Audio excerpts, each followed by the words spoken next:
I'd love to start with these. 10 years of work right there. Someone on your team called these the real-life Tony Stark glasses. Very hard to make each one of these. That makes me feel incredibly optimistic. In a world where AI gets smarter and smarter, this is probably going to be the next major platform after phones. I miss hugging my mom. Yeah, haptics is hard. How does generative AI change how social media feels? We haven't found the end yet. The average American has fewer friends now than they did 15 years ago. Why do you think that's happening? I mean, there's a lot going on to unpack there. I'm about to interview Meta CEO Mark Zuckerberg. Mark Zuckerberg. There are not that many people with more power over what our future might look like. Nearly half the total human population now uses Meta products. And I just tested some of their new tech that feels like science fiction.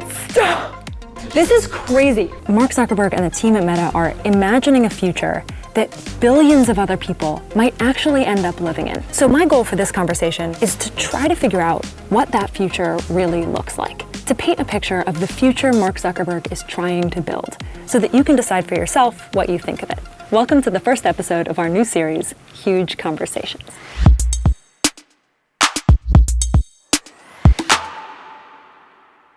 Hey, good to meet you. Thanks for doing this. Yeah, looking forward to it. Awesome. I'd love to tell you what my goal is of this conversation. Go for it. So we have a show called Huge If True, which is this very optimistic show about science and technology and the potential futures that we can build. And in every episode, we're sort of exploring what does it look like if you play a certain technological future out.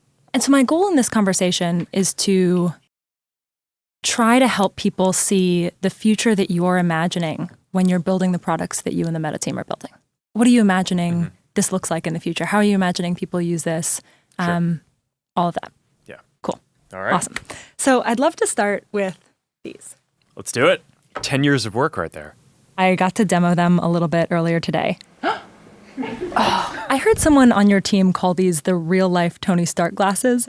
We're getting there. But I'd love to just hear in your voice, what are these? Well, these are the first full holographic augmented reality glasses, I think, that exist in the world. We've made, I think it's a few thousand or something, right? Very hard to make each one of these.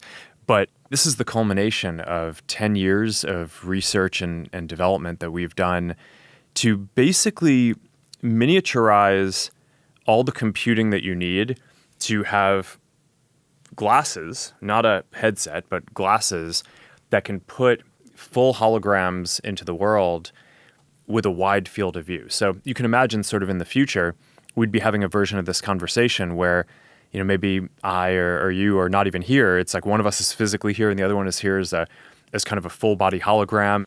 And it's not just a video call. You can actually interact. You can do things. I mean, in the demo, we had the ping pong and games and things like that. But I mean, you can interact. You can work together. You can play poker, play chess, whatever. Like the holographic cards, holographic board game. I just think it's going to be wild. It's going to remake, I think, so many different fields that we think about today, from how we work and productivity to a lot of things around science, a lot of things around education, entertainment, fun, gaming. But this is just the beginning. This is the first version. It's a prototype version that we've made in order to develop the next version, which is hopefully going to be the consumer one that we sell to a lot of people. Why build these? Well, I think it's going to be the next major computing platform. So if you look at like the grand arc of computing over time, you've gone from like mainframes to computers that basically like live on your desk or on a tower, to phones that you have in your hand that you basically can take with you everywhere that you want, but it's pretty unnatural, right? It takes you away from the world around you. And I think that the trend in computing is it gets more ubiquitous, it gets more natural, and it just gets more social, right? So you want to be able to interact with people in the world around you. And I think that this is probably going to be the next major platform after phones. I'll give these to you. These are the clear ones that show all of the whole technology. thing is a special edition, and this is like a really special edition.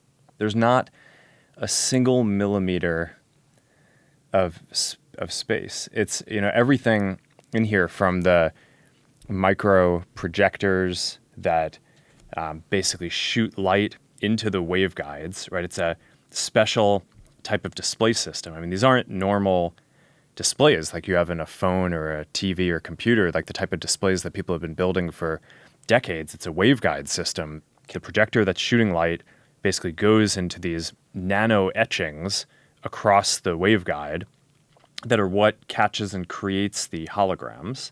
In order to synchronize that with where you're looking, there's eye tracking and little cameras. They illuminate your eyes.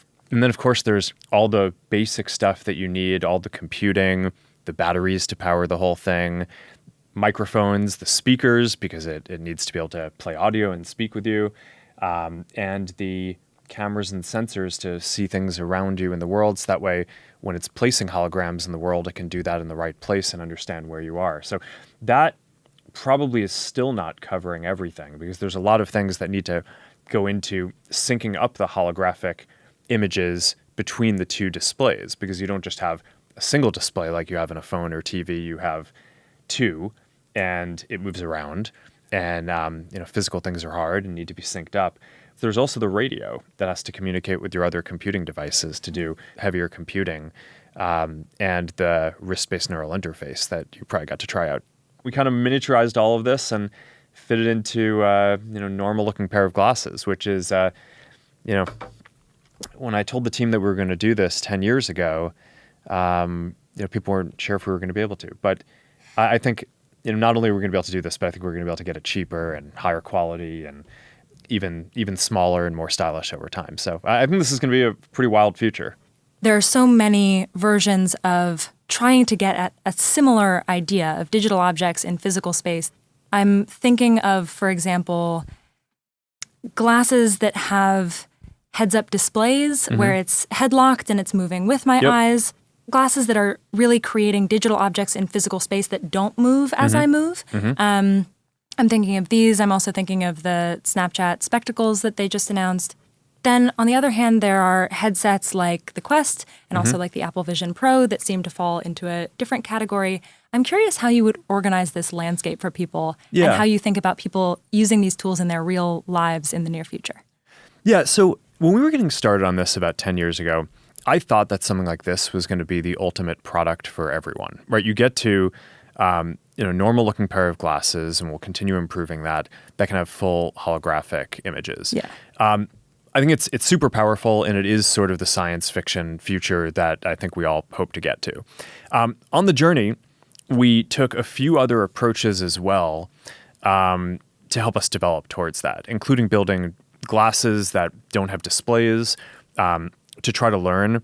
Just take a stylish pair of glasses today and put as much technology into it as you can, but really focus on the form factor. And that's the Ray-Ban Meta glasses, and it's doing really well. And initially, we thought that was sort of intro product for us to learn how to build this. But one of the things that's clear now is you're going to be able to make that product a lot more affordable than this, probably permanently. So I actually think that there are going to be a bunch of different of these paths that we've taken are going to be kind of permanent product lines that people will choose. I think you'll see displayless glasses like the Ray-Ban Metas continue to get better and better. Great for AI. No display, but you can talk to it. It can talk back. I think that there's going to be something in between these that's basically a heads-up display. So it's not a 70-degree field of view. Maybe it's a 20-degree or 30-degree field of view. So that's not going to be what you want for putting kind of a full hologram of a person or interacting with the world around you. But it's going to be great for, when you're talking to AI, not just having voice, but also being able to see what it's saying. Yeah. Right? Or being able to text someone with your wrist-based neural interface and then have their text show up rather than having it read to you, which is, we read faster than we can listen. Or getting directions, right? Or just being able to search for information and get all that. So there's a lot of value for a heads-up display. That will be somewhat more expensive than the displayless glasses, but somewhat cheaper than this. Then I think you're going to get this. It's going to be probably the most premium and expensive of the glasses products, but hopefully still something that, like a computer, is generally accessible to most people in the world. But I think that there are going to be all of those. And I think people will like them. I also think that the headsets that people are using around mixed reality will continue to be a thing too, because no matter how good we get at miniaturizing the tech for this, you're just going to be able to fit more compute into a full headset. Fundamentally, our mission is not build something that is advanced and only a few people can use. We want to take it the last mile and do all the innovation to get it to everyone. We just shipped or announced Quest 3S, the new mixed reality headset. We basically are delivering high quality mixed reality for $299. I was really proud last year when we delivered Quest 3, the first kind of really high quality, high resolution, color mixed reality device for $500, right? It's like a fraction of the cost of what the competitors are doing. And I think it's actually higher quality in a lot of ways. And now we've just doubled down on that. So I think that they're all actually going to end up being important long-term product lines. Displayless, heads-up display, full holographic AR, full headsets. I think that they're all going to be important. Yeah.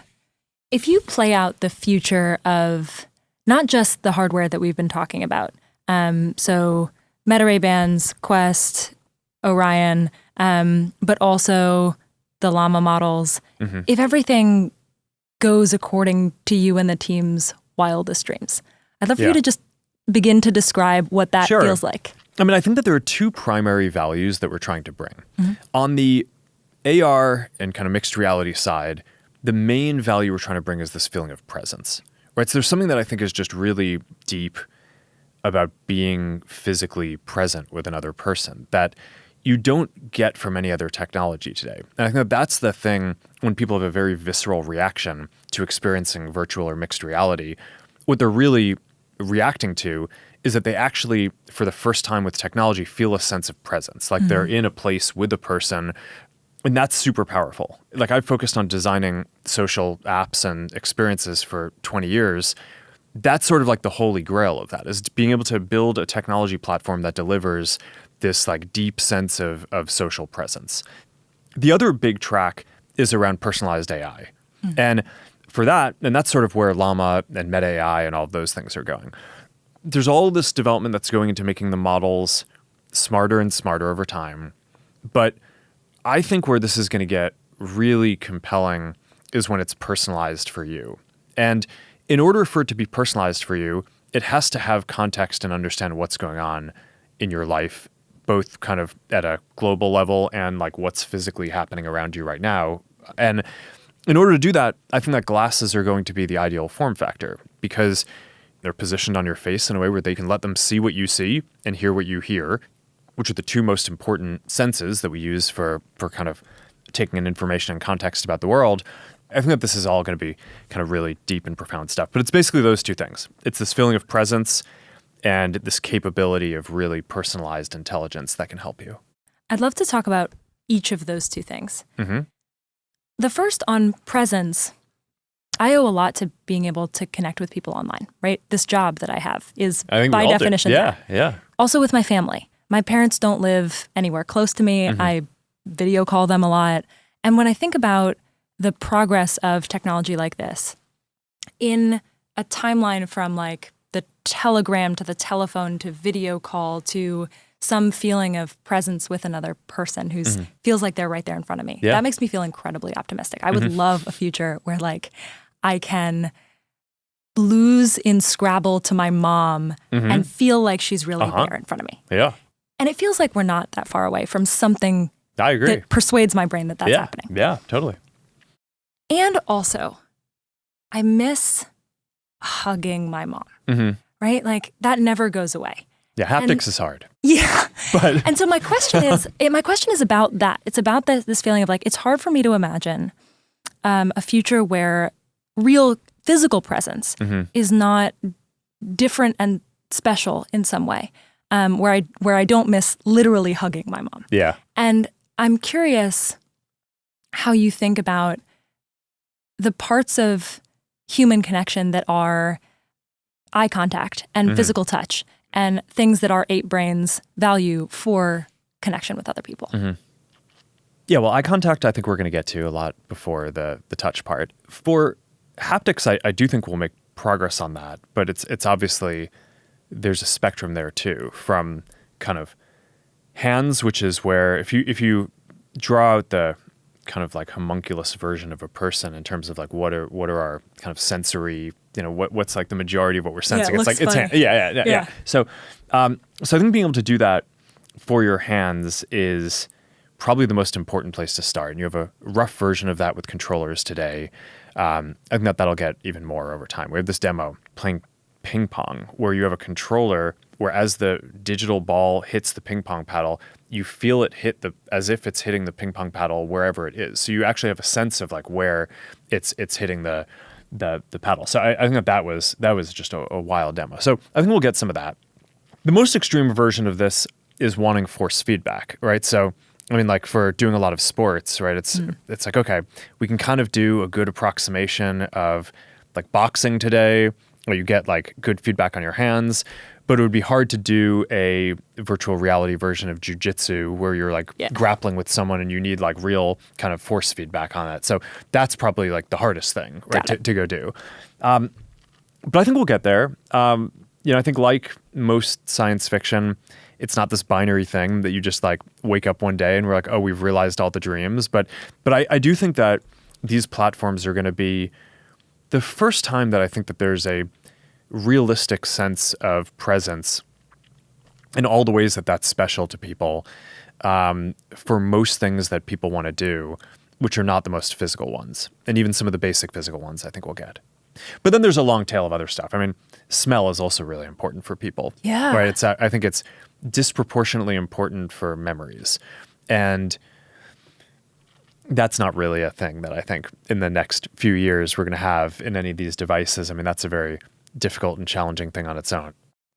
What is the piece of that you feel most interested in, that you keep coming back to in your mind? This has the frustrating property to develop that the sense of presence is almost like when you're designing something that's sort of trying to artificially deliver it, you're delivering an illusion to a person.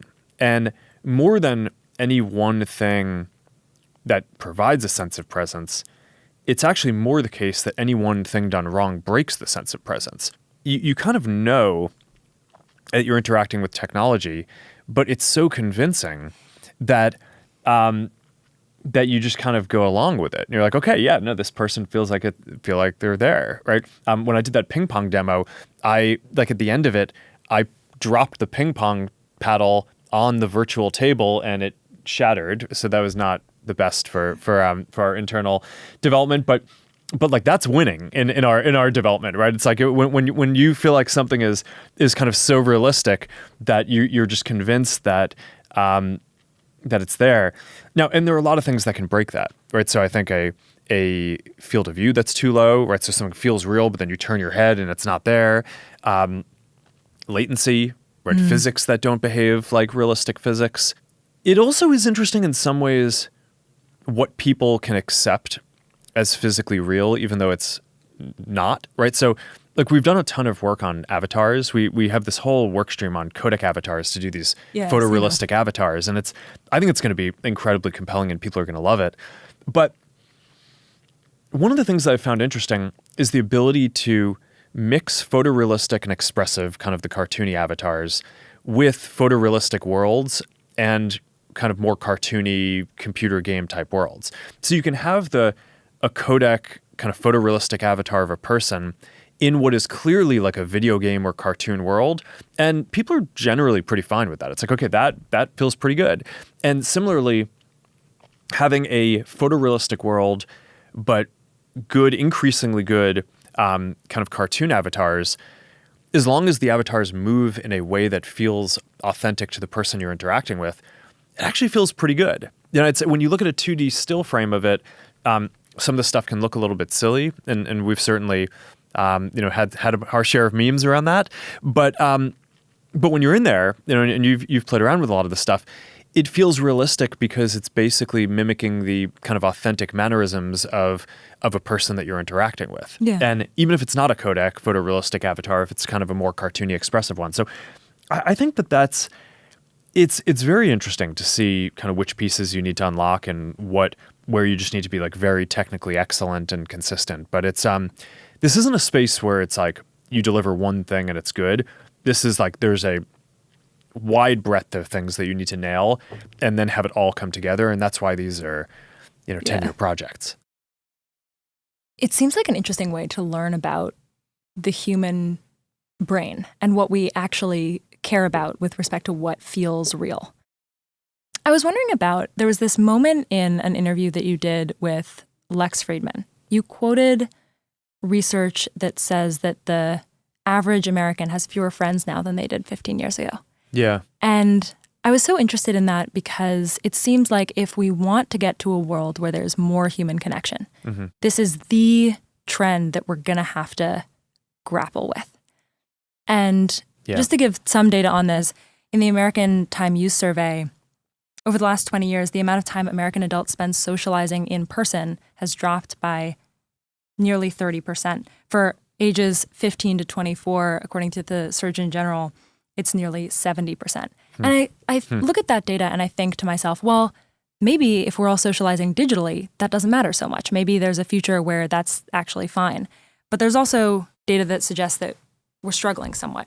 The number of Americans who say that they don't have a single close friend, that share has jumped really from 3% to 12% in the last 30 years. It feels to me like with all the tools that we've built for human connection, we're struggling to connect.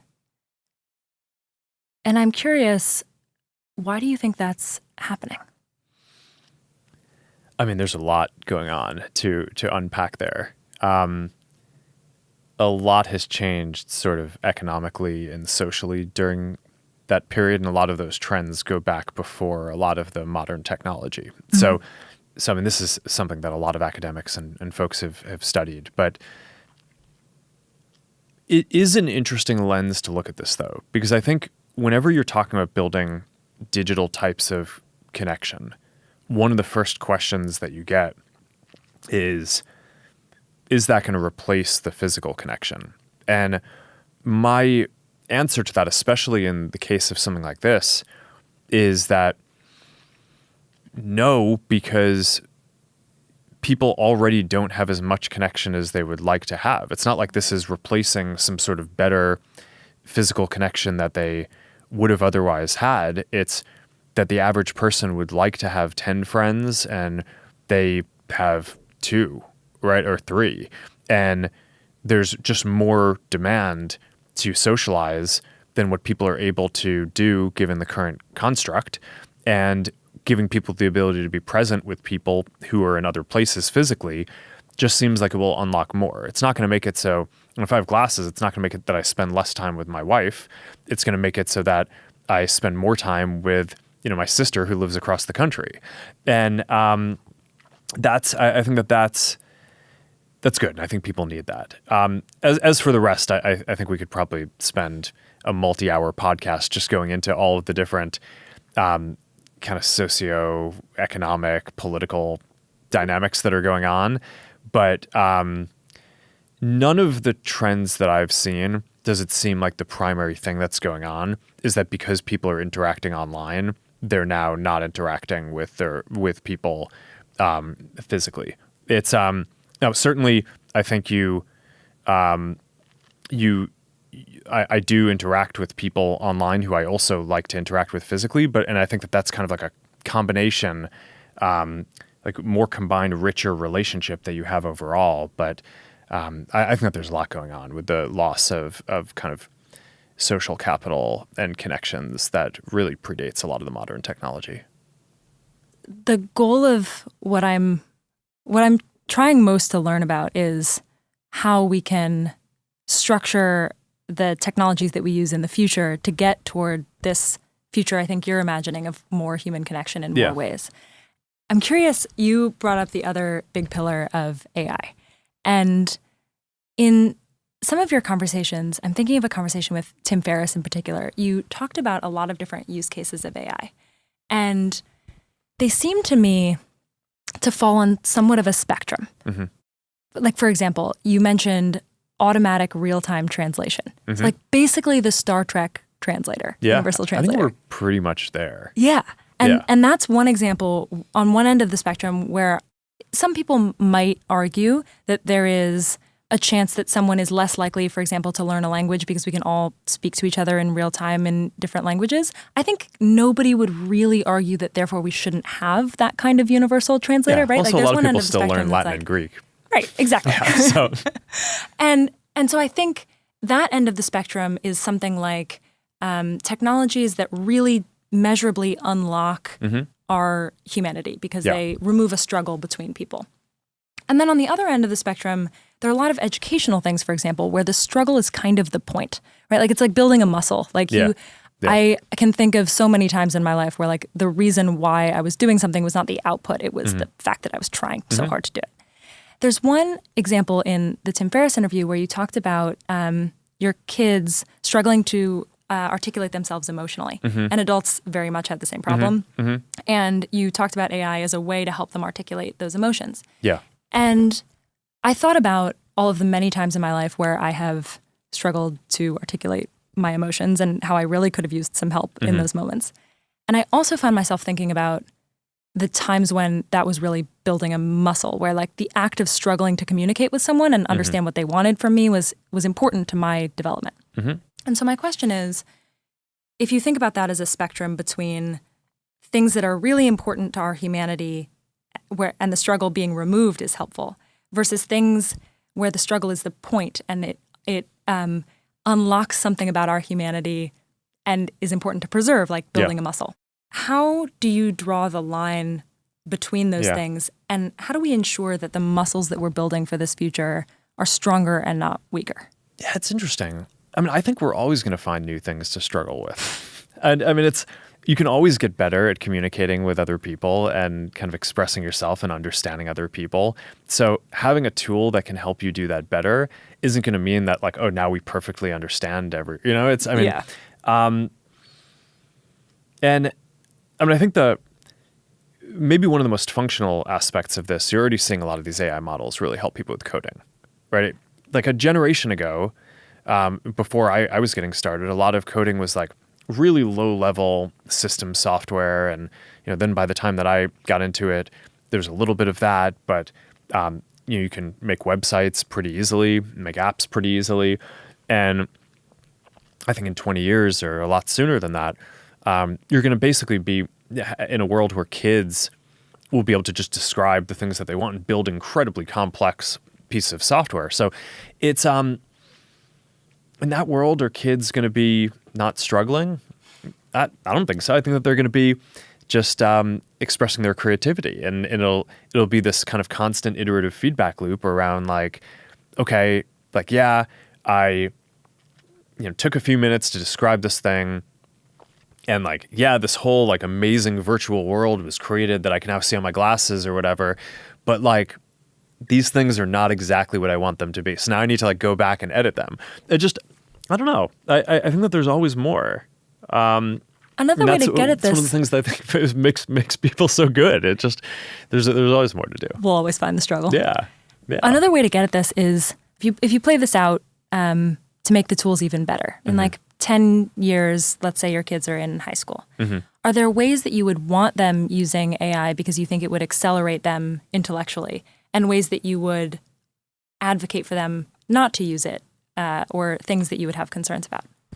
I mean, I think that there's some things that you need to be able to do yourself. I think that that's a lot of the basic fear that people have around this. I agree with that. Is that while we're building these amazing tools, we get away from this self-confidence and ability of being able to do like this basic stuff yourself. So it's like, all right, you have a calculator, but it's still good to be able to do kind of basic math in your head, because there are a lot of things that come up throughout the day that you just want to have a general numeracy around, right? That often they're not expressed in numerical terms, but just in terms of understanding trends or understanding arguments that people are making, you kind of need to understand the shape of how numbers come together. And so I think one of the big debates is like, should we still teach our kids to program computers? Even though you're going to have these tools in the future that are just so much more powerful than anything that we have now to produce incredibly complicated pieces of software, I think the answer to that is probably yes, because I think teaching someone how to code is teaching them a way to think rigorously. And that even if they're not doing most of the code production, I think it's important that you kind of have the ability to think in that way. And I think it's going to just make you generally a better thinker and better person. So yeah, maybe that's like this generation's version of calculators. It's like, so you'll want to use the calculator, but you'll also want to be able to generally do without it. Other ones like language, I don't know. I mean, different people can come out. I mean, I think this is one of the interesting questions about parenting these days. Is like, is just kind of like what's important to teach your kids in an era where so much is going to change over the time that they're even in school. Language, I think you can make similar arguments. I think that there's a lot of it's probably going to be less functionally relevant in the future to learn multiple languages, but it sort of helps you think in different ways. I've found from the languages that I've studied that a lot of it, you learn about the structure of your own language. You can, you also learn about the culture, right? Because so much of how things are expressed in different places is tied to the nuance and the history of kind of how. So I think that's all valuable and interesting stuff to get into. But then, I don't know, at the same time, we only have so many hours in the day, so people need to prioritize what they're going to learn. And it may be that, okay, in a world with perfect translation, which, by the way, we basically just announced on the Ray-Ban Metas that now you're going to be able to just like you go to different countries. We're starting out. Wild. Yeah, we're starting out with just a few languages, but we'll roll it out to more. And you could be traveling anywhere, and you have your glasses, and they just translate in real time in your ear. So it's wild. So I think people are going to need to choose what they want to focus on going forward. How do the developments that we've been talking about in AI intersect with social media and the platforms that most people use today? There's a future where there's generated images and generated text and maybe AI influencers. How does generative AI change how social media feels in the future? Yeah. I mean, I think that's a really deep one. There's already been one big shift, which is that social media started out as people primarily interacting with their friends. And now it is, at least half of the content is basically people interacting with creators or content that's not created by people who they kind of personally know. So we sort of already have that paradigm. And I think AI is probably going to accelerate that. It will give all these people additional tools, right? So your friends will create kind of funnier memes and more interesting content. That'll come from a lot of different ways. I think some of it will be, okay, your friends have glasses and they capture a bunch of stuff, and before they might have not been able to edit it to make it interesting, or maybe it was just too much work, or they didn't even realize that they captured something amazing, but now the AI is like, hey, I made this thing for you out of your content. And it's like, okay, that's awesome. People will enjoy that. Creators, obviously, kind of much more specialized skills are going to be able to use even more advanced AI tools to make more compelling content.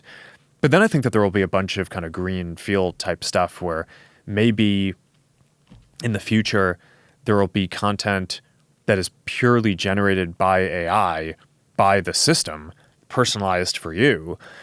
Maybe it's summarizing things that are out there that are going to be interesting. Maybe it's just producing something funny that makes you laugh. This is going to be a very kind of deep zone that there's a lot to experiment with. I think that there are going to be AI creators as well as creators building AI versions of themselves. I mean, that's a thing that we just showed too at Connect is basically, I mean, if you're a creator, one of the big challenges is all right, there are only so many hours in the day, and your community probably has a nearly unlimited demand to interact with you, and you want to interact with them because you're trying to grow your community. I mean, that's both socially and from a business perspective. That's sort of, growing the community is an important part of what every creator does. So, okay, if we can make it so that each creator can basically make an AI artifact that their community can interact with, people will be clear that it's not the actual creator themselves, but it's almost like a piece of digital art that you're producing, like an interactive sculpture or something that it's like you train it to, here's the context that I want it to have, here's the topics I want it to communicate on, here's stuff that I wanted to stay away from. You're giving your community something to interact with when you can't be there to kind of answer all the questions. And I think that's going to be super compelling. So there's like all these interesting things, but I think AI, it's kind of like the internet in a way where it's probably going to change almost every field and almost every feature of every application that we use. It seems sort of hyperbolic to say that, but I do think that's true. And it's just hard to sort of enumerate all the different things up front. But I think that over the next 5 to 10 years, we're just going to explore the impacts in each of these areas. And it's going to be like an amazing amount of innovation and really exciting. I feel two things simultaneously when you say that. I feel both like I really want to be optimistic about the future of these platforms. And I obviously have gained so much from an enormous pace of change, right? Like everything that we're doing now. And what I actually feel is worried. I feel some specific concerns around the way that, I might communicate with an audience and the way that they might respond to that, or the way that human communication might change, but also more generalized, just sort of fear of the pace of change and worry. Yeah. And I don't think I'm alone in that feeling. Yeah, and you're supposed to be the optimist. I know. And I'm curious, like, how you talk to people who feel that way. What concerns do you feel are most legitimate, and what do you feel most misunderstood? I think the pace of change is always a concerning thing, right? It's there is a lot of uncertainty about how things will go in the future, and we're all going to get really amazing new tools to do both our hobbies and our jobs, and they'll make it so we can do better work and have better lives. But at least on the professional side, it's going to be our responsibility to keep up with that, or else it's going to be difficult for us to compete with other people who are doing a good job of kind of keeping up with the new trends. So I get it. I mean, I think, especially in the, line of work of being a creator, I mean, it's a very sort of competitive space. I don't think that like creators necessarily think about it as competitive, but it is, right? It's like, and so I get it. I think that this is going to make it so that like the quality of work that people produce and how interesting it is and how much they can communicate and like really efficiently is just going to kind of go through the roof. But when you're staring down a set of changes, like that there's some big change coming and you don't know what it is, that's always a time of anxiety. So I get it. If I take my creator hat off and I'm just a person who is young-ish, starting out my career-ish, starting out building a family, how would you advise someone like me to prepare well for the future that we're headed toward, to be able to learn new skills now or just think about this future in an educated way? Yeah. I mean, I just think maintaining curiosity about things is important.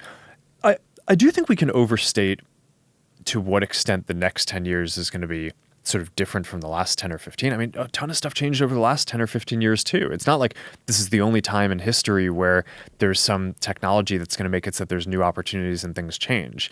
The internet coming into maturity and everyone having smartphones has already rewired things dramatically. And I mean, maybe the next period will be a somewhat bigger change, or maybe it won't. I think it'll feel different to different people, but I don't think this is like going from 0 to 1. It's not like, okay, everything's just kind of been normal and now it's about to change. It's like the technology evolves over time and like the opportunities that we have evolve and improve. And I think that's like the people who do well, I think are people who are generally curious about it and dig in and try to use it to live better lives rather than the people who basically, try to fight it in some way. One thing that I really want to ask you about is open sourced. Yeah. I think, imagine that we're talking to an audience that has maybe heard that term, but doesn't have any real idea of how that might impact them in the development of AI. Yeah. How would you explain the reasonable debate that people in your field are having about this right now? Well, I think there are two pieces. I mean, so what does open source mean? It means that people can build a lot of different things, right? So at a high level, I look at the vision that a bunch of companies have, right? So OpenAI, Google, they're building an AI, right? Like one AI that I think in general, they're like, okay, this is going to be, it's like they think you're going to use Gemini or ChatGPT for like all of the different things that you want to interact with.